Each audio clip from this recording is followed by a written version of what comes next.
de développement de projets sur des centres RPK en Allemagne, et notamment sur des projets transfrontaliers, donc avec des hôpitaux français, des centres RPK en Allemagne. Alors, les thématiques abordées concernant les centres RPK, c'est la définition des centres, la présentation de la fédération et des centres frontaliers. Ensuite, les objectifs thérapeutiques qu'il y a sur les centres RPK. Il y a deux phases, la phase médicale et professionnelle. Ensuite, on ira voir certains concepts et parcours types en mode stationnaire et ambulatoire. Et pour terminer, sur des résultats concernant les taux d'insertion professionnelle, puisque c'est l'objectif premier de ces types de centres, de viser l'insertion professionnelle au terme du parcours intégré. Les centres APK sont dédiés à la réhabilitation psychosociale et professionnelle de publics souffrant de sévères troubles psychiques, souvent en situation précaire et éloignés du marché de l'emploi. La diversité des modes de prise en charge, on a un mode ambulatoire, un mode stationnaire, ce qu'on appelle en coopération, c'est-à-dire interétablissement, permet de répondre aux besoins spécifiques des usagers ou des patients, tout en considérant et intégrant le tissu socio-économique régional. Le cahier des charges des centres RPK, ce qu'on appelle RPK-Empfehlungsvereinbarung, ce que l'on voit en bas à droite, le document rouge, reste cependant strict quant aux professions représentées, au taux d'encadrement, ainsi que la durée du parcours qui est limitée au maximum à 2 ans. Les relevés statistiques des centres RPK soulignent la stabilité des résultats concernant la stabilisation psychique et l'insertion, et également la formation professionnelle, plus de 60% de parcours menés à leur terme, c'est-à-dire d'insertion sur le milieu ordinaire de travail. Les centres RPK sont fédérés au niveau national en Allemagne, au sein de la fédération BAG-RPK, dont la direction actuelle est sur le centre de Francfort, le centre Vitos Rea, donc en bas à gauche de l'image au niveau de la couleur verte. Donc, on a actuellement environ 60 centres RPK, donc c'est un chiffre qui évolue puisque des centres sont en construction actuellement.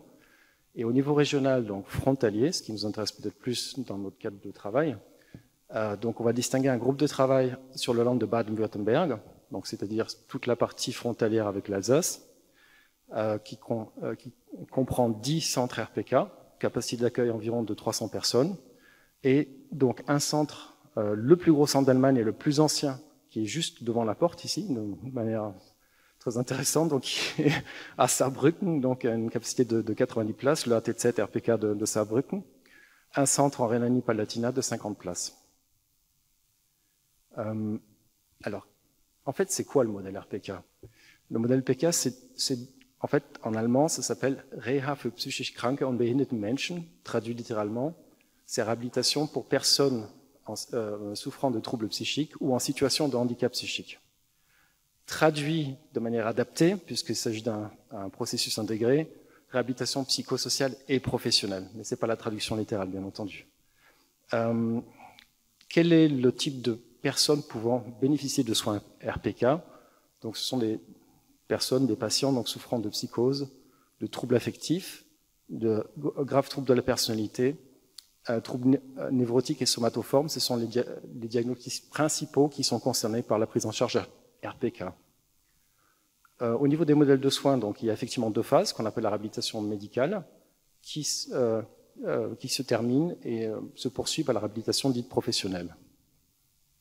Prise en charge limitée au niveau temporel, de 3 à 12 mois en phase 1, de 3 à 12 mois en phase 2, mode stationnaire, ambulatoire ou en coopération, comme on l'a vu dans l'introduction.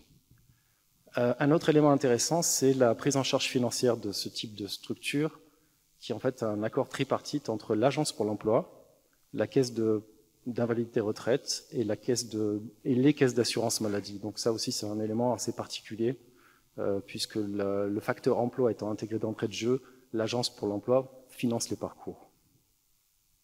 Alors, on va voir un peu plus en détail ce que c'est que la réhabilitation médicale et la réhabilitation professionnelle. Réhabilitation médicale sur centre RPK donc, poursuit certains objectifs thérapeutiques, qui sont la gestion médicamenteuse, la réduction des symptômes, la stabilisation, l'autonomisation, le développement d'habilité, le rétablissement, bien sûr, du niveau de fonctionnement, et, au terme du parcours, enfin en phase médicale, le développement de perspectives d'insertion sociale et professionnelle. Les photos que l'on voit là sont les photos du centre RPK de Karlsbad, donc la partie infirmerie en haut à gauche, la partie physiothérapie en haut à droite, les ateliers d'ergothérapie, de travail thérapeutique en bas à gauche et en bas au centre. Et sur la dernière photo, c'est le centre RPK d'Albrook, c'est le Radzentrum Christiani, qui est donc, c'est le concept de logement qui est ici très intéressant, ce qu'on appelle la sociothérapie au niveau allemand. Donc, une fois qu'on a terminé la phase médicale, on peut continuer dans ce qu'on appelle la phase professionnelle. Donc la phase professionnelle qui a d'autres objectifs thérapeutiques, qui est plus centrée sur l'autonomisation, la définition d'un projet professionnel, une préparation et une insertion, et aussi, bien sûr, sans oublier la continuité et l'ajustement du traitement. Parce que là, on est en phase beaucoup plus stressante que la phase 1. On va retrouver une évaluation en haut à droite, évaluation en entraînement sur des ateliers spécifiques. De là, on va pouvoir développer les habiletés professionnelles de base et plus techniques ou plus spécifiques sur différents ateliers. On voit en bas à gauche, c'est un atelier qui est à Karlsbad, l'atelier mécatronicien vélo. On va retrouver en bas à droite un atelier de métallurgie qui est aussi dans la fonction de rentraîner justement les habiletés professionnelles en contexte de travail réel. On va avoir un coaching théorique en haut à gauche, et ensuite, bien sûr, la continuité du traitement, l'ajustement, l'évaluation, et aussi la réflexion d'une continuité ou d'un retour en phase médicale si nécessaire en cas de crise, en fait. En résumé sur cette diapo, on va voir ce que c'est vraiment que le modèle, c'est-à-dire sur une prise en charge multidimensionnelle qui va regrouper un certain nombre de corps de métier au niveau médical, au niveau social et au niveau professionnel. C'est la partie droite, l'équipe multiprofessionnelle sur site, avec un taux d'encadrement très serré en fin de compte. On va trouver un psychiatre pour 20 patients, un psychothérapeute qui suit 20 patients, un ergothérapeute de 10 à 15 patients, effectivement.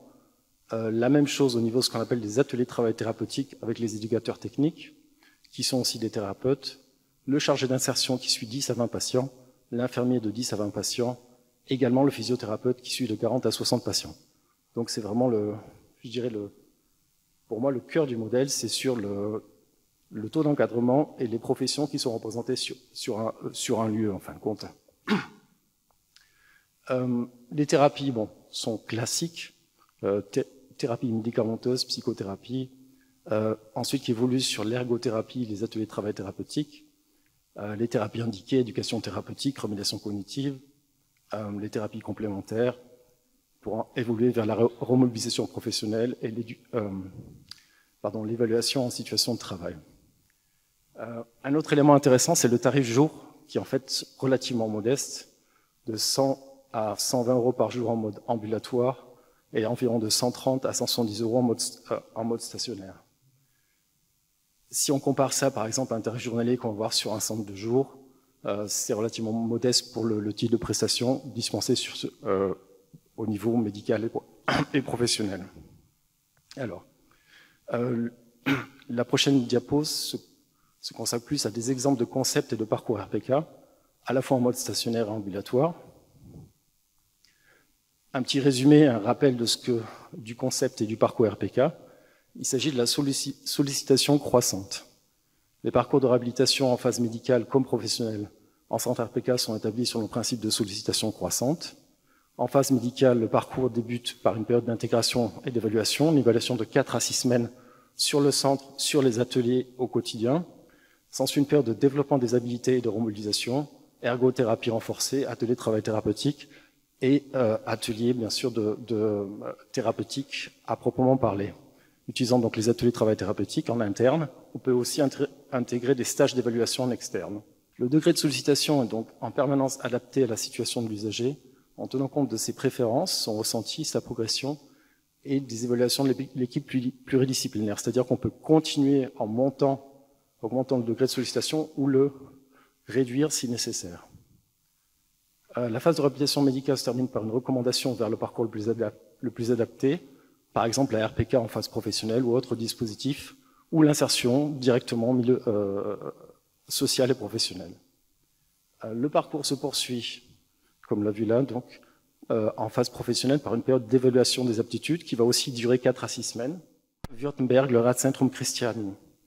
En fait, dans la phase d'établissement du concept RPK, Chaque land en Allemagne a eu un centre référent qui a développé des concepts qui ont été ensuite validés par les organismes financeurs pour arriver à une conception globale qui a été inscrite en 1986, modifiée en 2005 et 2010. Et il s'agit là du premier centre de Baden-Württemberg. On va retrouver un centre qui est dans un environnement rural, qui va travailler de manière très traditionnelle, avec des métiers traditionnels. On a une sollicitation qui est sur des ateliers de menuiserie, sur des ateliers de transformation du métal, des ateliers de maraîchage, un fort focus sur l'art-thérapie. Donc c'est très intéressant comme modèle, qui a évolué bien sûr avec le temps, et qui fait aussi, de manière anecdotique, partir d'accords de coopération transfrontalière sur les projets sur lesquels nous travaillons. En allant voir plus en détail, donc Christiani a développé ce qu'on appelle un Stufenkonzept. Donc c'est vraiment un parcours par échelon en fin de compte. La partie bleue, c'est l'intensité du suivi médical. La partie rouge, le triangle rouge, l'intensité du suivi professionnel. Au centre, bleu foncé, c'est suivi médical et psychiatrique. Tout en haut, les différents escaliers que l'on voit, c'est l'adoption d'un rythme, la remobilisation, l'entraînement aux habilités sur les différents ateliers, partant de la gestion du quotidien, l'ergothérapie, l'atelier textile, bois, métal, tout ça en phase médicale. En bas, la partie grise, c'est l'autonomisation au quotidien, le concept de logement. Le logement en chambre double, en chambre seule, en colocation éloignée du centre, en colocation très éloignée du centre pour justement avoir un degré d'autonomisation de plus en plus important. Un atelier plus créatif au terme de l'ergothérapie. Au niveau historique, on va avoir donc un centre RPK qui émane d'une clinique, la clinique de Karlsbad du KKL, donc clinique spécialisée en chirurgie, en psychiatrie et psychothérapie, et du BBRZ, c'est un CRP en fin de compte, et donc les deux éléments ont donné naissance au centre RPK, en fin de compte, en réunissant les compétences de ces deux structures sur le même campus. L'aspect intéressant d'avoir ce type de campus est de pouvoir bien réaliser ce qu'on appelle la phase de transition entre phase médicale et phase professionnelle. Et la phase de transition consiste à augmenter le niveau de sollicitation à un niveau de formation professionnelle, à changer l'environnement de réhabilitation en l'adaptant à l'environnement de travail, tout en conservant, entre guillemets, un pied dans la phase médicale sur des ateliers qui sont plus orientés ateliers de travail thérapeutique.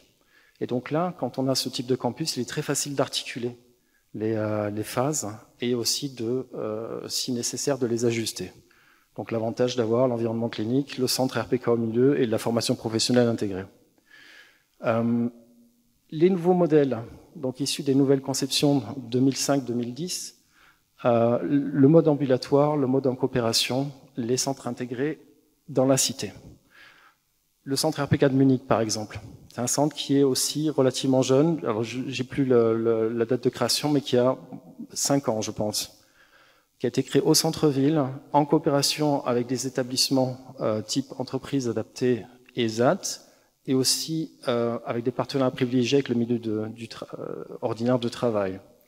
Ici, vous voyez les différents ateliers qui sont similaires à ce qu'on voit finalement sur les autres RPK, centres RPK, mais le parcours est différencié. Le parcours est différencié dans la mesure, on va retrouver la phase médicale à gauche, la phase professionnelle à droite.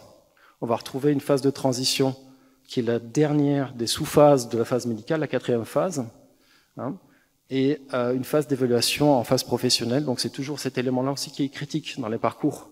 On est en milieu relativement protégé, ensuite on ne va plus dans le milieu protégé. On a une sollicitation qui est réelle du milieu du travail.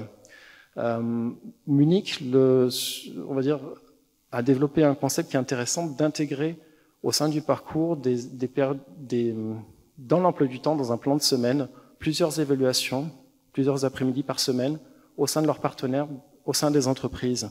Et donc on a un retour de ce qui se passe en milieu entrepreneurial et en même temps, bien sûr, qui est utilisé par les équipes thérapeutiques pour les plans de suivi et pour le plan de réhabilitation.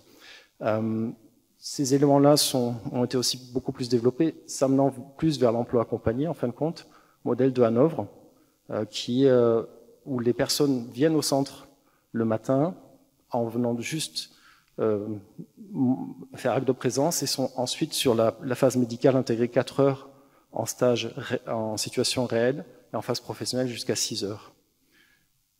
Très très rapidement, on va terminer par ces éléments-là, puisque l'intérêt du parcours RPK, c'est de travailler sur le rétablissement, bien entendu, sur l'insertion sociale, l'insertion professionnelle, et bien sûr la rémission symptomatique, et évidemment d'essayer de réduire le taux de rechute et d'assurer une continuité dans une stabilité des parcours de vie. Beaucoup d'indicateurs sont définis au sein de la BAG RPK. J'en ai pris qu'un seul, l'insertion professionnelle. Il y avait le taux de réhospitalisation, le niveau de fonctionnement, l'autonomie du logement. Ce sont des statistiques qui sont réalisées annuellement par l'ensemble des centres et qui sont compilées et qui permettent d'avoir ce type d'études. Donc ici, globalement, avant admission, alors je vois mal les chiffres, mais plus de 60% des personnes ne sont pas en état de travailler. Si on regarde les chiffres de manière plus détaillée, plus de 20% n'ont jamais travaillé, plus de 20% ne travaillent plus depuis 5 ans.